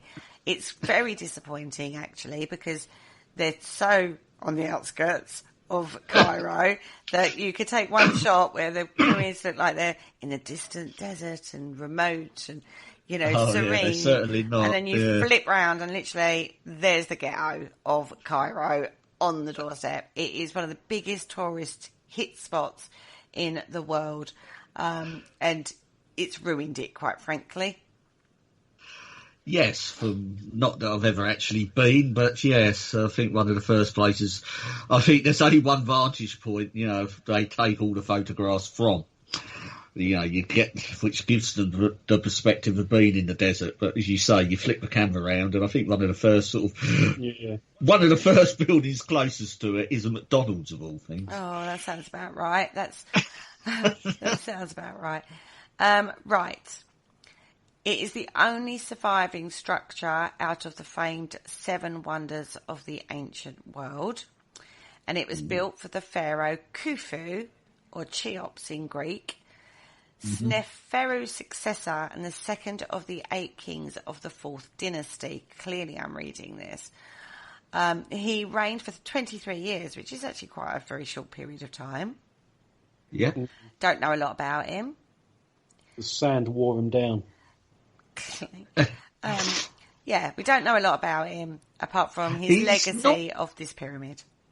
Yeah, it's the pyramid. I mean, he's, you know, sort of, there's not known about him. He comes from a period of Egyptian history which isn't particularly amazing. You know, it does raise a lot of questions. It's quite amazing. He built this massive pyramid. Oh, but did he? Ooh. Okay. Well, I don't think he did. I think, like, he had slaves and... This is the, like, official, like, Egyptology sort of story of the pyramid, isn't it? You know, they do ascribe it to Khufu, which on very, very flimsy sort of evidence, there's no actual written evidence to say that it is. Really? No, I think there's like an inscription at the base of the Sphinx, which was carved a long time after the fact that it was built by him, but this is quite a modern. It's quite a modern. I have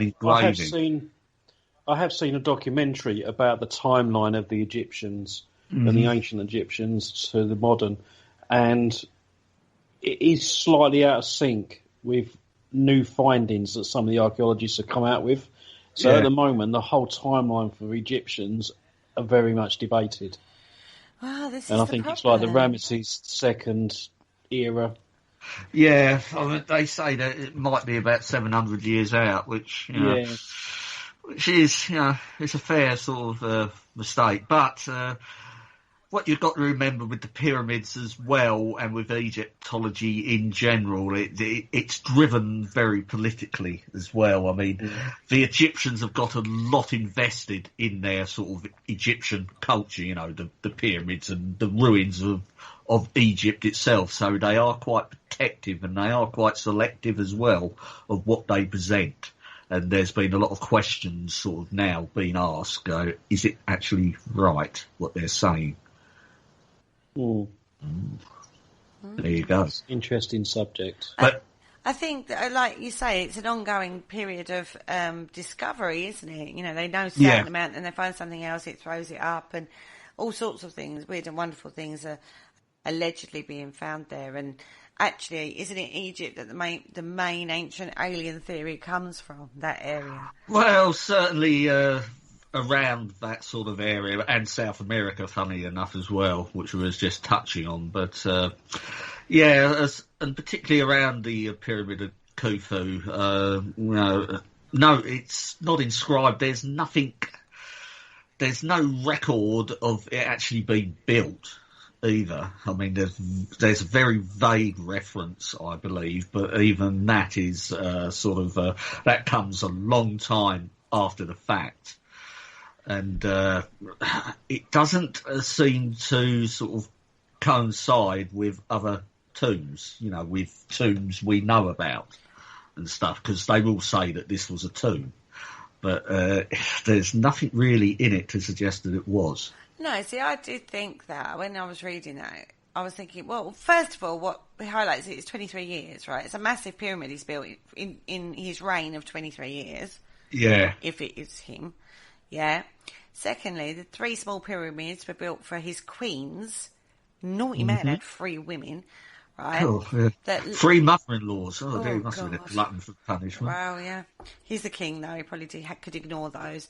Yeah, could ignore that. That are lined up next to the Great Pyramid, and a tomb was found nearby containing the empty sarcophagus of his mother, Queen Hetepheres. Mm-hmm. So he probably got up to get a cup of tea or something. I'm assuming that on the sarcophagus it was written, "Here lies the body of Queen Hetepheres." Yeah, and again, it's sort of like the reason we know so much about certain parts of Egyptian history, because their monuments are covered in hieroglyphs and we can read them, translate them and stuff. But when it comes to like the Great Pyramid and stuff, there is nothing in there. There's no hieroglyphs or anything. It's just an empty structure, which they assume is a tomb. They only assume it; they don't know it. Right. So was his body not found in it then? His sarcophagus? No. When they actually, there were some Arabs actually entered the pyramid in the 12th century. This is the first recorded time that they actually know it was actually entered, and it was found in the state it is today. Empty. Which the Egyptologists and stuff will put down to it's been grave robbed, it's been looted. But, there's... The interior is nothing like the interior of other tombs. It is, other tombs were built to a certain sort of standard. You could recognise the tombs for what they were, but the Great Pyramid is an anomaly. They just don't know what it is. So what about the other little ones that surround it? Because it's like you've got the Great Pyramid and you've got the other 2, haven't you? Quite possibly those. You've got the 2 either side. I must admit I do not know a lot about them, but they were all probably built at the same time as a structure. The smaller structures around there are little tiny pyramids, as you say, the ones to the Y's and stuff. They are possibly later additions. When the site was appropriated and perhaps, we can use this for something else as well. But the original Giza plateau structure, which is basically the 3 pyramids and the Sphinx, there is speculation that they are a lot older than what they actually claim to be. Especially... Well, I had a look into who built the pyramids. Yeah. And I know a lot of people believe that it was slaves and foreigners forced into labour. Apparently, skeletons that were excavated from the area show that the workers were probably native Egyptian agricultural labourers who basically worked on the pyramids during the time when the Nile River flooded much of the land. And they apparently there's approximately 2.3 million blocks of stone, and each stone is supposed to weigh about 2.5 tons each. They had to be cut and transported. So because the river sort of flooded, it just made it easier to get the blocks over. Yeah, because they would have been transported from the quarry. I'm not too sure what quarry they actually used, but that's still a distance away. So they would have brought them up, obviously, by the river. Yeah, I mean, there was a Greek historian called Herodotus who wrote that it took 20 years to build and required the labour of 100,000 men. But apparently archaeologist evidence suggests that the workforce might have actually been around 20,000. So are they then saying that where the Nile flooded, it was used to help float the bricks? Yeah, it was more conducive so they could build. But originally the Nile, the Nile was a lot wider there anyway. It was a lot closer to the actual pyramids. But when it flooded, that was the annual. The Nile flooded, so it would fertilise the land. So as Paul was saying, you couldn't do a lot of work really when that happened. So they obviously took all the local workers and got them to work on the pyramid structure. Yeah. I mean, didn't they? I don't know if it was Giza, but quite recently there was an article in the press about them discovering new, not tunnels, but they were like ditches around the base of one of the pyramids. Mm-hmm. Yeah, and quite possibly that could have been flooded, so that they were able to get smaller stones or whatever around. Yeah, so there's all that. The base of the pyramid was literally a system of little rivers. Yeah, I mean, well, the pyramids, because what you see now, I mean, they are sort of minus their cladding. You do see what's left of the cladding on top of the Khufu pyramid, but that was all stripped away over the millenniums. I mean, I think half of Cairo were built of that. They were sort of reused. They would have been quite a spectacular sight when they were, new, so to speak. Smooth-sided white pyramids. Yeah, and especially there is evidence that they were sort of they may have been surrounded by water or at least had water quite close to one side of them, so you would have got the image reflected of the pyramid as well, so it would have been quite a spectacular sight to see. I would imagine it was. I mean, it's still a sight to see, isn't it? Well, yeah. Yeah. It's still a sight to see. Whatever way you want to look at it. I've lost my place. Sorry. Terrible. I don't know. But even like today now, that the archaeologists basically believe that tomb robbers and other vandals in both ancient and modern times removed most of the bodies, as you said earlier, Richard, and obviously funeral goods from Egypt's pyramids, and plundered the exteriors as well, because they stripped off most of the smooth white limestone coverings. Yeah. I suppose it's like the equivalent of nicking the lead off the church roofs now. Well, it's ideal building material, isn't it? Well, yeah, I suppose it. But the Great Pyramid no longer reaches as high as it used to, and only measures 451 feet high. But loads and loads of people, millions of people go and visit it each year now. And yeah, they just marvel in its glory. Just imagine it as it was, I would have thought. But they're still discovering things, aren't they? This is the thing with Egypt. It's a wealth of archaeological treasures, shall we say. Yeah. And every time they discover something new. Oh yeah, Well, I mean, yeah, go on, Richard. you have to get sort of like permits to actually dig, and a lot of sort of universities and sort of stuff are queuing up to get permits and stuff. They are very strict around the Giza Plateau on who they allow to dig and why they want to dig there, and they tend to not give people with more perhaps alternative ideas permits. They do tend to, and what are you looking for? They'll say, well, we're looking for, people related to Khufu who built the pyramids. And I think, oh, well, that's okay. That fits our sort of remit. You can dig. But if you go there with a slightly sort of, way out theory or something, think, well, we think these pyramids may be earlier than what you're sort of saying, and we think if we can dig sort of here, we might be able to find evidence. So probably turn around and say no.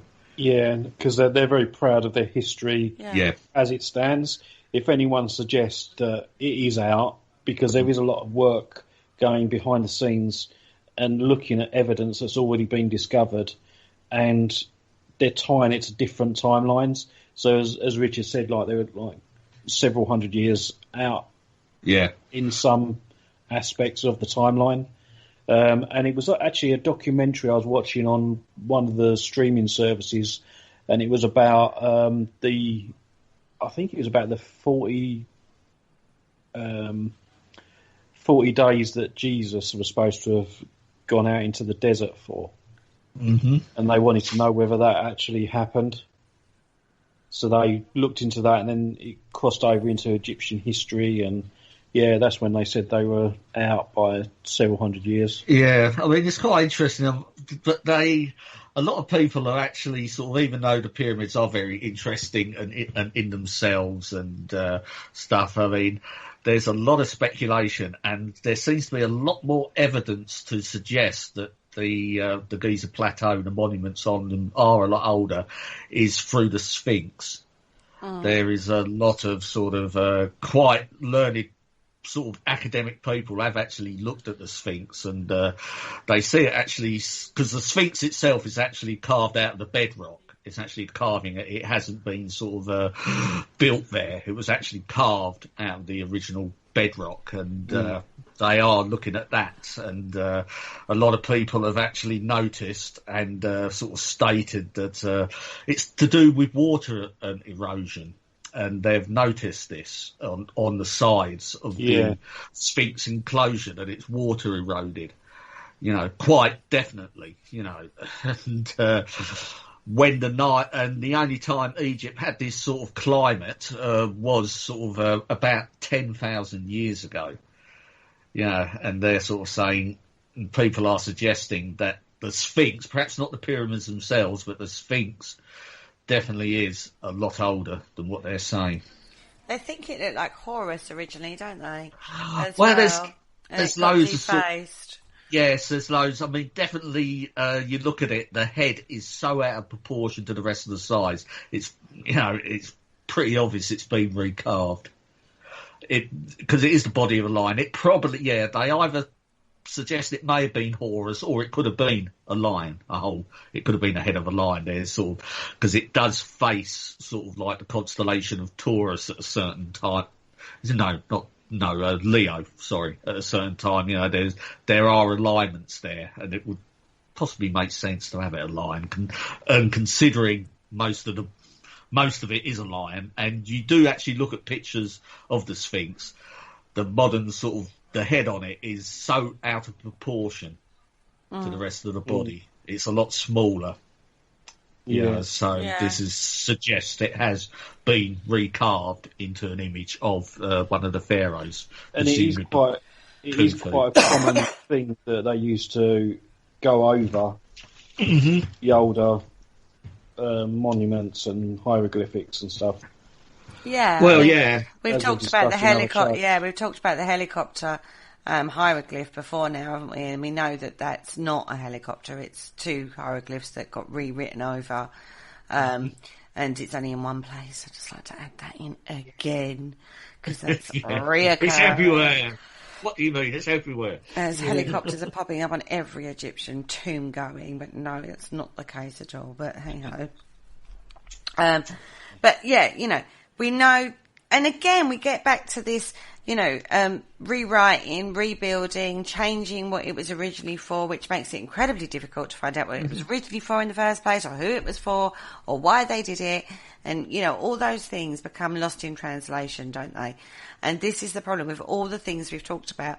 It's lost in history because we haven't got a proper linear account of who did what and why they did it, who, when, how, what, which, where, or whatever it's called. And those are the details we want for these monuments that we're trying to fathom out of what's left. And, I mean, even more recent history is like some of the militant groups out there was destroying some of the structures and, pulling them down and, shooting guns at them. In 1,000 years' time, somebody else might be looking at that and wonder what that hole was or why that was pulled down. And it all comes down to, now we've got a recorded history, a quite apparent recorded history that we can go and go, oh yeah, well in that year, at that time, this militant group, it's more recordable than ever. History nowadays. We don't build to last, though. I will say that. We're a lot more transient with our structures than we used to be back in the day. Not a good thing sometimes, I would say, but understandable. But our history is a lot more recordable, and we're looking at things that are so far back in time that it's hard to fathom what their thought patterns were and how their societies worked. We know certain things, but there's a lot of gaps in that. And amongst all of that, we then find lots of theories and assumptions are made on these kind of artifacts. Even though they're massive, they're still artifacts, aren't they? Yeah, at the end of the day, they're sort of, it leaves you to ponder. Perhaps that was their purpose. Who knows? I mean, they were certainly, as I said earlier, there was a lot of effort and there was a lot of planning. I mean, they were definitely important to the people that built them. And a lot of money went into them because the decline of the Egyptians were basically down to the financial decline and a turbulent phase where the pyramids became less important. And although they did return in the Middle Kingdom phase, it was never on the scale of what they have nowadays. So the old way of doing things and the old levels of worship sort of collapsed and declined. And that sort of kind of fell out of favour. And that happens with pretty much every society we've talked about tonight. So never sit there and think that your society is safe and secure in the way it is, because history has proven time and time again that times change, societies collapse, but rebirth always happens. Absolutely. I'll second that. On that note, we've actually come to the end of the show, boys. No, you're joking. No, I'm not. I'm actually deadly serious. You have actually come to the end of the show. We haven't even got to Easter Island yet. No, I know. That's another fascinating area. I know. But we have actually come to the end of the show.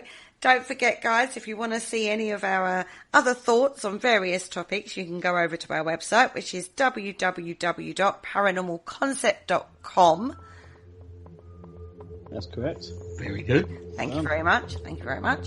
Or check us out on Twitter, Instagram, or Facebook, The Paranormal Concept Show. Say good night, guys. Good night, guys. Good night, guys. Okay, done. Done.